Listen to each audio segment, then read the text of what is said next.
Hi, I'm Polly and this is 5 Live. 5 minutes catching up with a famous Wellingtonian, somebody interesting, something that you might find particularly Wellington. And the guest today, I shouldn't have to introduce him. He's one of New Zealand's finest chefs. He's a writer, he's a survivor, he's an amazing man, and I'm a little bit in awe. Martin Bosley. Hey, Martin. I'm the one that's in awe. No! Don't lose it, get rubber lips going on. It's like You are known mainly, I guess, for being an incredible, one of New Zealand's greatest chefs, but there's a little more to you than that. many layers to the onion. Many layers to the onion, yeah. A culinary metaphor. Yeah. Right there. I mean, there's a lot of things that I do. I think cooking is one aspect of my life, and it's been a big part of my life for mumble years, a long time, and it's something that I am still really passionate about. But I've always been, I think, quite intensely community focused as well. Both in terms of where the restaurants have been located and being part of that community, and also being part of a wider community. I know that you've drifted away from Wellington or the region sometimes. What is it that brings you back here to our region? It gets in you, and even though when you're away, you remain kind of like a Wellingtonian. I felt at times like I was doing everything I could to get away from Wellington, but it just always brought me back. And every time it brought me back, I was pleased and relieved to be here and grateful. And I genuinely love the city. It's a city that has got moods, that's got changes that come through it. It's got an incredible dynamism about it as well. It's a really collegial city, I find, both in terms of the hospitality industry, which is probably unique in the country for the way it works together, things like Wellington on the Plate, etc., to help each other out, and also the other creative industries that are around it. You talked about change, and Wellington changes as it needs to. It adapts. I think it's quite an educated city. Yep. But you've been through a few changes. I mean, for instance, you had a terrible accident, which sounds like a calamity. So what actually happened? February of this year, I found a ladder that I was standing on collapsed, and I received multiple compound fractures of the leg when I fell. And part of the ladder acted like a guillotine and nearly severed my foot off. When I got to the hospital, they said, we're going to do everything we can to try and save the foot. They said, but you may wake up and find we've had to take the leg from below the knee. It's been a year that has certainly had more lows than it has had its highs, but by nature I'm quite an optimistic person. And when they were saying, we might have to take the leg, I was like, can we just not do that? let's try other things first, and I'll see if I can, if I can help get there myself. And for the most part, so far, we're succeeding. You're an incredible writer. Something I didn't know about. I didn't know what a great writer you are. It takes me a long time to write, and I hate being edited. So I agonise over every, semicolon, punctuation, and when I get copy back, and possibly the same, it's like I go through it to see what they've cut out. And I think part of that comes back to my food background, which is when I feed you, and I know within minutes whether you're enjoying it or not, and I get that feedback straight away. And I think that writing, there's an element of that too.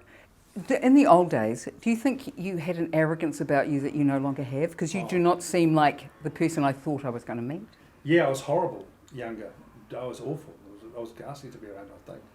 In fact, I know. I had a lot of fame very early on and a lot of successes quite early on. I opened my first restaurant when I was 21 years old. Mad when you think about it. It shouldn't have been allowed, but I did. And then we had Brasserie Flip here in Wellington, which was a phenomenal success. Again, I was still at 25. I think it was 23 when we were doing that. And also there was the arrogance comes from the tap, the perceived tap on the shoulder of like, actually, what you do, mate, it's not that hard. I've worked it out. You put that you put a hot pan on the stove, and cooking a steak's not that tricky. We're always waiting for someone to go, that's you, eh? Like you're a bit of a fraud, and I go, game's up, here it is, yeah. I've been exposed for what it is. So that kind of made me even more arrogant, I think, and sort of fought back and wanted to be bigger than what I actually was. I must have been horrible to be around. What changed you? Life changed me, I think. 5 years of working in Port Douglas and Falmouth, Queensland, and really just wanted to work out the kinks. Anger management classes, a bit of therapy around anger management, help me deal with some of those issues. Because I know in the hospitality there's a lot of booze, there's a lot of access to other stuff. Yeah. Was that part of that anger stuff? Oh yeah, huge. I mean, I'm a recovering alcoholic now, high functioning alcoholic, so I've been sober for a while now. And so that was a huge part of it, It was far easier to reach for a bottle of Chardonnay than it was to reach for a bottle of water. Something I didn't know about you, but a friend told me, is that I'm not sure if you still do this, but you go into Rimataka prison and teach the guys how to cook. Yeah, 13 years I've been doing that now. Yeah, so I go into Rimataka prison with long-term inmates who are sort of doing sentences of like sort of around the 20-year mark, kind of long-term. The creativity comes from the men. I encourage that and work with that, and then techniques and we develop it. So over that 12-month period, it's everything from, we'll start out with an idea which is just a terrible mishmash of lots of ideas on a plate, and we'll just pare it down to the essence. But it's about them using their creativity, which they're amazing at, and giving them self-confidence and self-esteem. But more importantly, giving them the skills that when they get out, and they are going to get out, that's the thing we've all got to get our heads around, is that they will be released one day, is that they can first and foremost reconnect with their families through food. Like I can cook for you and cook as a family, and not just fancy stuff as well, but we can actually cook simple dishes, do well, and also more than possible, get a job in the hospitality industry. So you can get a job and they can start to earn some money. So a big part of that is also education in the community about hiring people who've been to prison, released offenders, because that's where rehabilitation falls down, is that we don't give them an opportunity once they've been released. But that's changed me as well. That's been an incredibly humbling experience. You've had love, you've lost love, I imagine, found love. Recently actually. Yeah. Really? Yeah, as a result of the accident. You found love because you, wow. Yeah, on Instagram. How did that happen? On Instagram? Yeah, kind of on Instagram. There was a bit more to it than that. We'd met several years ago, and we'd maintained a telephone relationship, correspondence. And then in November, just before my accident, I'd been in Hamilton, which is where she lives, and I'd been in Hamilton, and she sent me, and I put up on Instagram a post about this cafe that I'd been to for lunch, and she sent me a text message on my phone and said, "Hey, next time in Hamilton, it'd be great catching up." Anyway, we just sort of started this correspondence going on. But obviously when I had the accident, I just went silent for several weeks because of everything that was going on. So once again, I just completely dropped off her radar.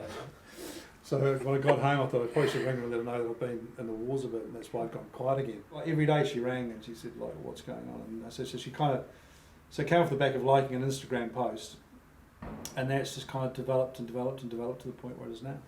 But equally, it's new, so there's that element of it bright and shiny, but we know there's more to it. And I think part of that for me has been I haven't been ready to receive that love for so many years, and now I am. So I've just kind of opened myself up to the idea of it, and it's walked in through my door.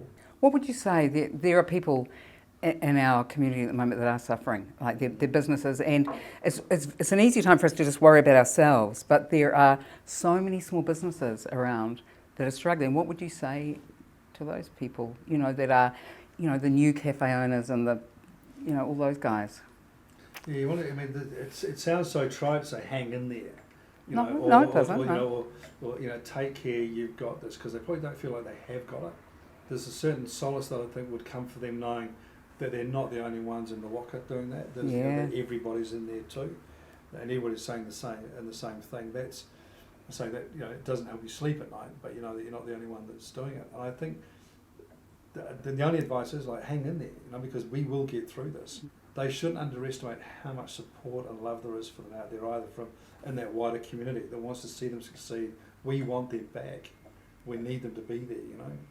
You are way more amazing than I ever thought you were back when you were the chef. No, you are. I mean, you do service. You are part of the community. You're pro Wellington, and very pro Wellington. And you found love on Instagram. Yeah. What a guy! What a guy! Renaissance man.